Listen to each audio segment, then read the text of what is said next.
Money-wise, let's be wise. In today's video, I'm going to talk to you about 6 trends to look out for in 2022 when it comes to money.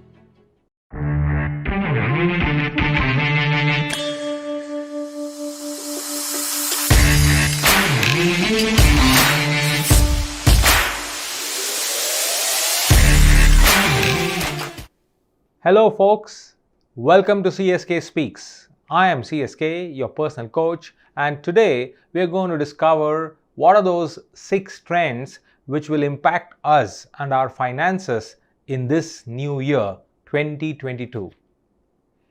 Money is dear to all of us. We all want to maximize and grow, and that's the reason I have taken this topic for this video. As we are going ahead with the theme of looking into the next 75 years, as we are on the 75th year of Indian independence, let's look at what this particular year, 2022, has in store as far as our money is concerned. So money-wise, let's be wise. Trend number 1, and that's going to happen as soon as the first quarter of the 2022, is our money is going to get costlier. What I mean by that, let's simplify.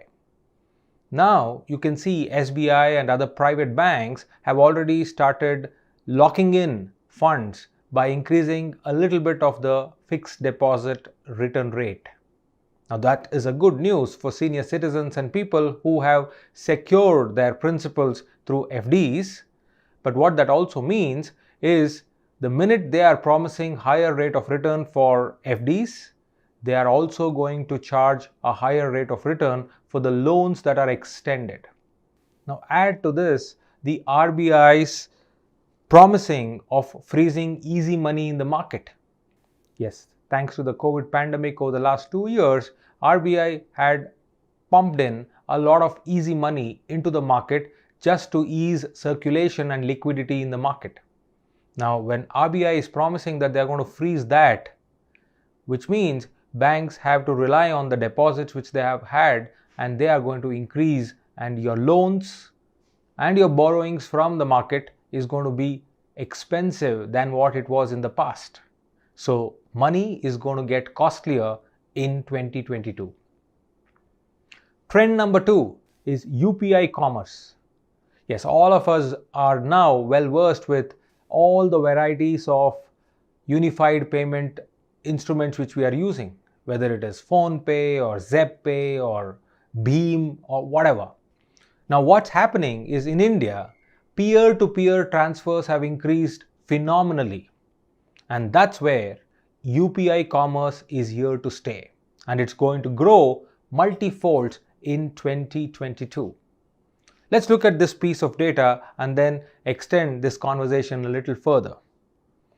Now UPI is coming up with on-device wallet. When that happens, the chances of failures will go down and inter-network problems will also get eradicated. Let's simplify this. Your UPI, that is the Unified Payment Instrument, will have an on-device wallet wherein you can store money, and that's where you can start doing peer-to-peer transactions or even business transactions where you send money to some commercial establishments. Now with that, UPI is going to take multifold growth, and all of us will start transacting on UPI as we have already started doing.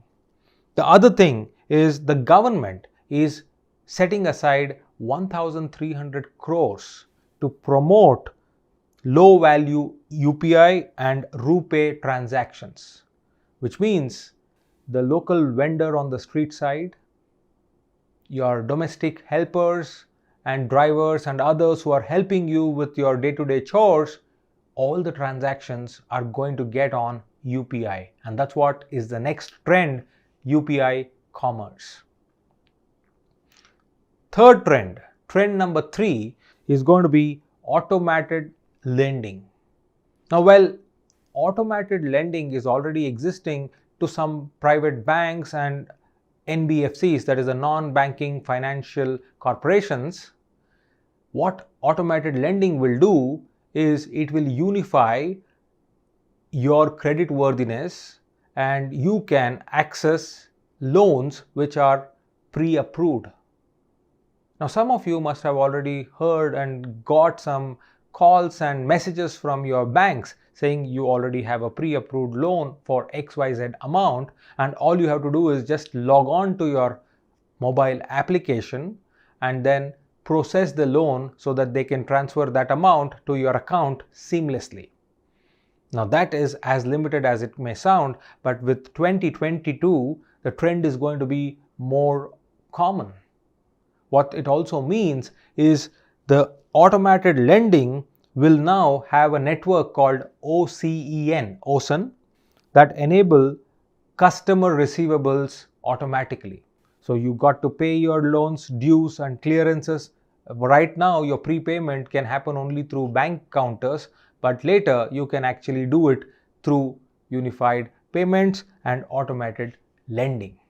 So trend number 3 is going to be all about automated lending, which is going to take over in the money sector. Trend number 4, more important, is platform as a service. Our banks, whether it is public sector banks or private sector banks or even cooperative banks, are now making the transition and will make a transition in 2022 as a platform. What does that mean? We must have all heard of software as a service, or SaaS, SaaS. Now that's gone. What's going to stay is platform as a service, PaaS. What does that mean? Is banks will now realize that more and more transactions can happen on their platform. For example, e-commerce. For example, your utility bill payments. For example, your investments and loans. All of that you can manage through your one single app which belongs to your bank, or for that matter, the super app as it is called. So platforms will be the order of the day in 2022, and your banks will no longer be an exchange counter. Trend number 5. And trend number 5 is going to be the much discussed, much debated crypto effect. While RBI has made it evidently clear that it's not going to get a legal tender status in the country, but the international pressure is so much so that they cannot completely ban cryptos from transactions and circulations.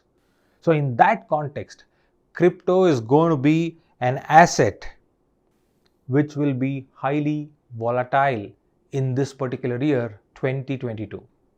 The crypto asset is going to go through ups and downs, and many people, especially from the millennial generation and Gen Z, are going to jump on to the crypto bandwagon, and we are going to see its impact and effect on the global economy as well as the money market.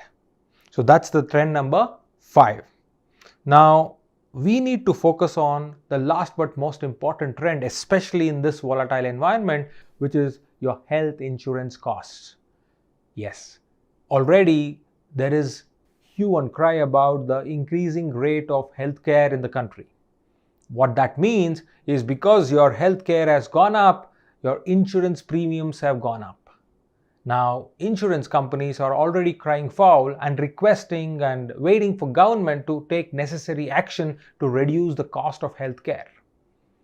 For now, what it means is retail consumers like you and I, we are now footing a little more bill to foot our premium. This trend will continue in 2022, especially with these variants of COVID coming in, now the recent one being Omicron. So health insurance, while it's a must, it's going to be costing you a little more till government comes up with policies to reduce the healthcare cost and also to subsidize the healthcare infrastructure for serving the common public. So these are the 6 trends which are going to be here for 2022. Now, why am I bringing these 6 trends to you is when you make your financial decisions, when you are planning for your next budget, keep these things in mind and devise your strategy accordingly. Next video, I'm going to bring in 6 more trends on how can you safeguard your investment. Where are those instruments which you can put in your money in the coming year or in this year 2022 to the next financial year. Till then, keep subscribing and keep watching CSK Speaks.